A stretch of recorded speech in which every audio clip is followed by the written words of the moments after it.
If I had to pick one MK character who is definitely my favorite, there's no question it would be Shinnok. He is the definition of one bad daddy. His very appearance strikes fear into the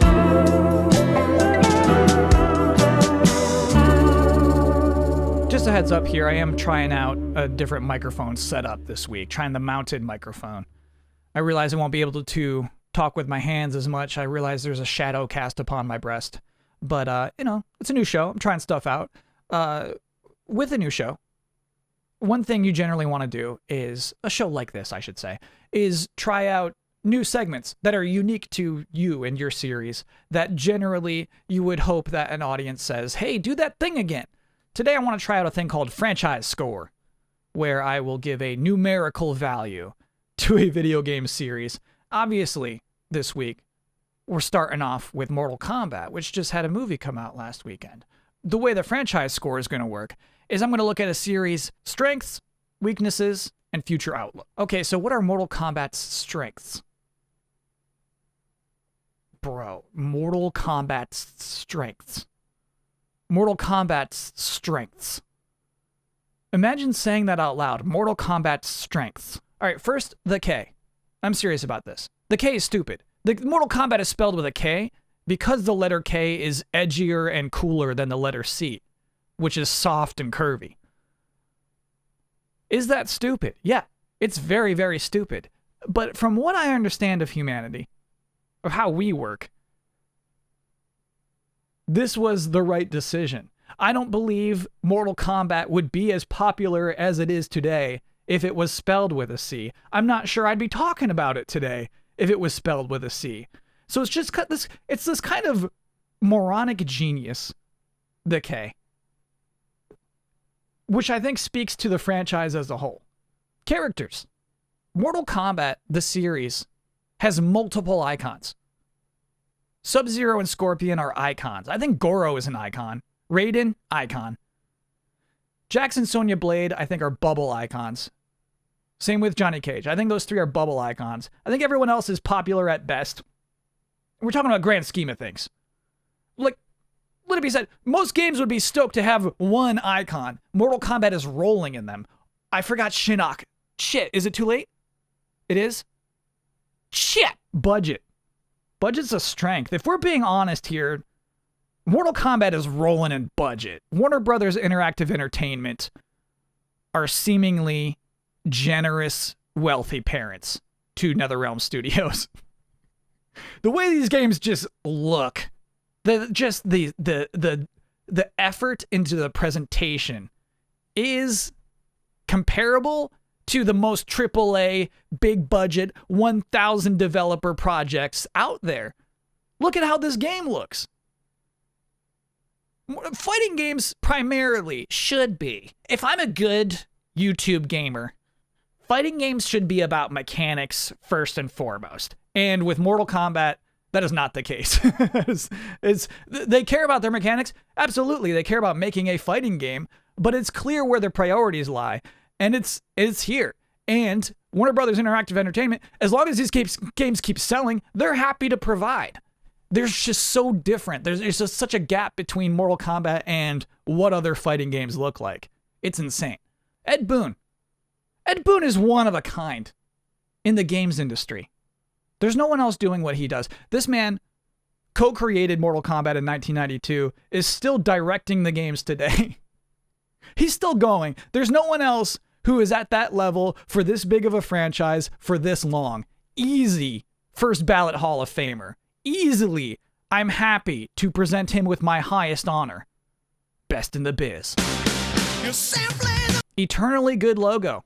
No notes on this thing. This is just a cool dragon. It's always been cool. It will always be cool. Now, weaknesses. Firstly, that movie that just came out. This is not a movie review show. Don't trust me when it comes to movies. But last weekend, I did see a rated R movie for children. Would I watch more Mortal Kombat movies? Yes, instantly. More weaknesses. Whenever I see the word fatality, I think of Mortal Kombat. Guest character trap. Mortal Kombat suffers from a lot of what we talked about with Fortnite last week. I think it's worse in the case of Mortal Kombat. Because with Fortnite, it's like, well, that's not a surprise. And in Mortal Kombat, I think the guest characters are actually becoming a detriment to the series.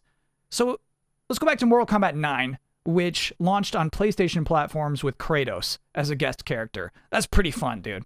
That's neat. And then as DLC, Freddy Krueger. Oh, how fun. What a perfect fit. Great.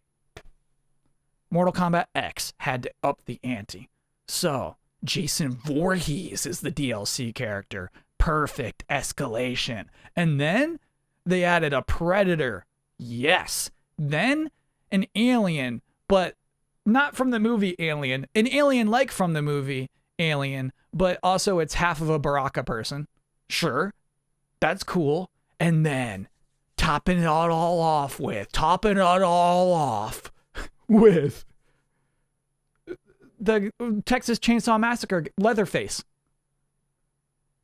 That was okay. So it's like, oh, he gets to fight with them too now?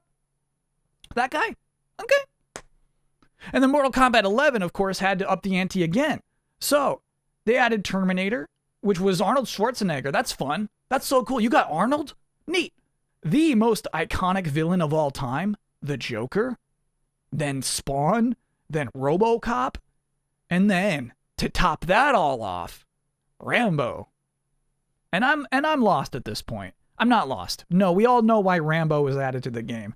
Not because Rambo would be a cool fighting game character, but no, because Rambo is played by Sylvester Stallone and they got his likeness and his voice. And it's stunt casting. It's stunt casting in a video game. And so it actually, I think, is softening the product. Future outlook. So it's probably going to be a while until there is a new Mortal Kombat game. We just had one in 2019. And the way that NetherRealm Studios has been operating is generally, since the release of Mortal Kombat versus DC Universe, going back and forth between Mortal Kombat and Injustice about every 2 years. It is logical to assume that, if not Injustice 3, there's some sort of fighting game featuring DC characters that will be announced for this year or next year. So it's weird. It's hard to say. It's weird. Like, Injustice is almost a Mortal Kombat game. You know, if you're in for Mortal Kombat, you're almost in for Injustice as well. So it's kind of hard to remove those franchises away from each other. But yeah, for Mortal Kombat itself as the series, I think it's going to be a while until you get another mainline entry. Also, if we are going to talk about the future outlook for Mortal Kombat, we do have to talk about its story. Because the story is so important to Mortal Kombat itself. The easiest way to examine this is to talk about, forgive me for using a Hollywood phrase, the Shrek Forever After conundrum. To explain that, and look, Shrek's not going to be a part of this show every week. This is coming up organically every time. So at the end of Shrek 3, Shrek has children with his beloved wife, Fiona. That's a happy ending for a trilogy. Boom, boom, boom. But then, in writing Shrek 4, you now have Shrek who's a dad. And nobody actually wants to learn about Shrek who has children.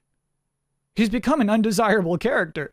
And so, the movie Shrek 4, Shrek Forever After, is about Shrek wishing his children away to go back to a time when he was a more interesting character for us, the audience, to enjoy. And by the end of the movie, he does realize that was a wrong thing to do. But then, again, you got Shrek with 5 kids again. What are you going to do? And now the plan is to just reboot Shrek. Because we don't want Shrek with kids.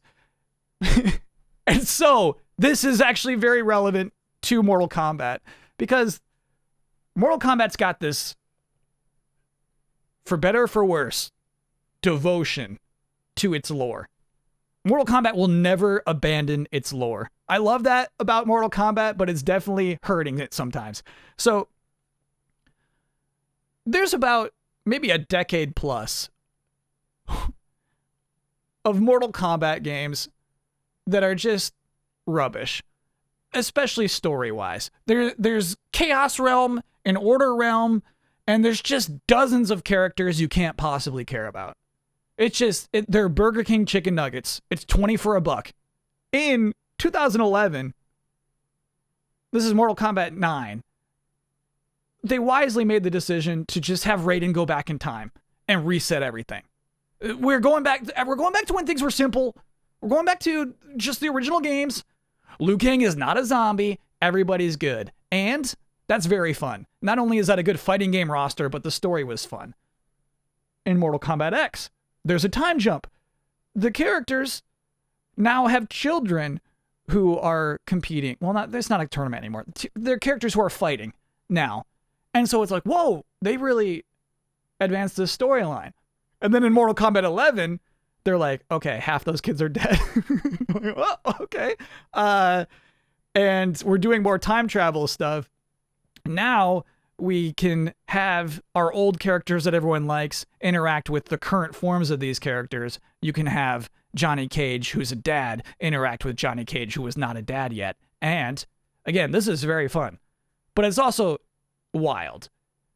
Mortal Kombat 11 gets so crazy that by the end, it's very clear we're dead set on doing a reboot of the timeline again.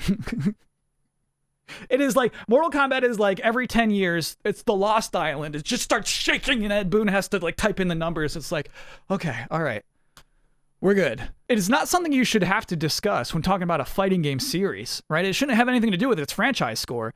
But again, they just care so much. Mortal Kombat cares so much. It's the reason why, against any common sense, characters will appear in their default form. Their default skin is gray with yellow eyes. It's like, well, logically that makes sense. If you know the lore of Mortal Kombat, they should look like. It's like, don't do that.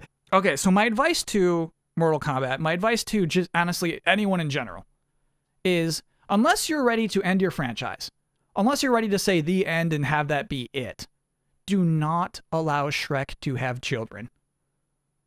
Because we don't want to see Shrek's children. We don't want to see them. It's time for the franchise score. That's it though, right? So the franchise score is graded on a scale from 0 to 100. 0 means we're not sure what this is, but we're positive we don't want more. Like Balan Wonderworld. And 100 means everyone in the world knows this thing and wants to see more. Like Big Butts. So, weighing all of these things, Mortal Kombat receives a franchise score of 82. Probably should have added more Shinnok. I'll have more delayed input for you next Thursday.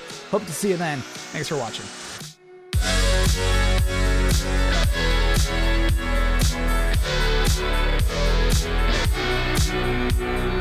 So, another thing I wanted to establish early is that these post-credit bonus bits won't always be, scripted sketches. This week, I wanted to just tell a story, quick story, real quick, that I thought of in writing this episode. I wanted to tell a story about when my friend and I saw Reptile for the first time. Reptile, the character. Reptile is a secret character in Mortal Kombat 1 who's green. He's Scorpion and Sub-Zero, but green and secret. So you got to know this friend. This friend and I, we had an unusual, I would say, video game relationship in that I think when you're with a friend playing video games, most of the time you're passing the controller. There was none of that with this and my friend because he is very good at video games. So I would mostly just watch him play. But it's weird in that we were both so comfortable with it. He is an only child, so he just kind of likes things that way. And then I get to watch brand new video games I wouldn't otherwise, so I'm just content to view. And so things worked out. So one day I'm watching him play Mortal Kombat on his Sega Genesis. And again, normal friends would be fighting against each other in Mortal Kombat all day, but I don't know the moves. I'm trash. So I'm happy to just watch him play through the arcade. And that's what he did. We're having a good time. Suddenly, Reptile shows up. We don't know why this is happening. We don't know what triggered this event. Reptile is here fighting my friend and bodies him. Just poof, he's dead. Defeated by Reptile. And I say, bring him back. And my friend goes, I don't know how. So we spend the rest of that day just trying to get Reptile to come back, and he won't. We don't know. There's something that made Reptile come, and we don't know what it is. And we're in the living room. When you're at a friend's house playing video games and you're in their living room, you know you're on borrowed time. you know eventually a parent is going to come in and say, stop this. And so just imagine we're 7. Imagine these 2 7-year-olds excitedly trying to explain to a mother why we can't leave the TV. Reptile appeared and we can't get Reptile to come back. Who would understand? To be like, this mom was actually pretty cool. This mom had, from this time that I'm 7 or 8 years old, until I graduated high school, a Game Boy with Tetris Attack in it next to her chair in the living room. And every night while she was watching TV, she would play Tetris Attack. That's a decade of Tetris Attack. And you would ask her, you were like, are there other games you want to try out? Even other puzzle games? And she would say, no, I've tried the rest. I like Tetris Attack. And if you don't, Tetris Attack sucks. It's the one with the bombs. I hate Tetris Attack, but I still respect that to this very day. I did look up today what you need to actually do to summon Reptile. This is from Game FAQs. Thank you, Rugal. When you are fighting on the pit stage, sometimes in the background, weird objects will pass the moon. If this happens, you must defeat the opponent with a double flawless. In other words, don't get hit. And you must do your character's fatality on the opponent when it says finish him at the end of the second round. European spelling. When these requirements have been met, a message on screen will appear saying, "You have found me, now prove yourself." And you will fight Reptile in the bottom of the pit. So I already thought this friend was good at video games. I already respected him. But a double flawless and a fatality when a weird object passes by the moon is not an easy thing to do by accident. I mean, you could probably give me 8 hours and I would never pull that off. And this kid was 7. That's why I have no choice but to award him with my highest honor. Best in the biz. You're simply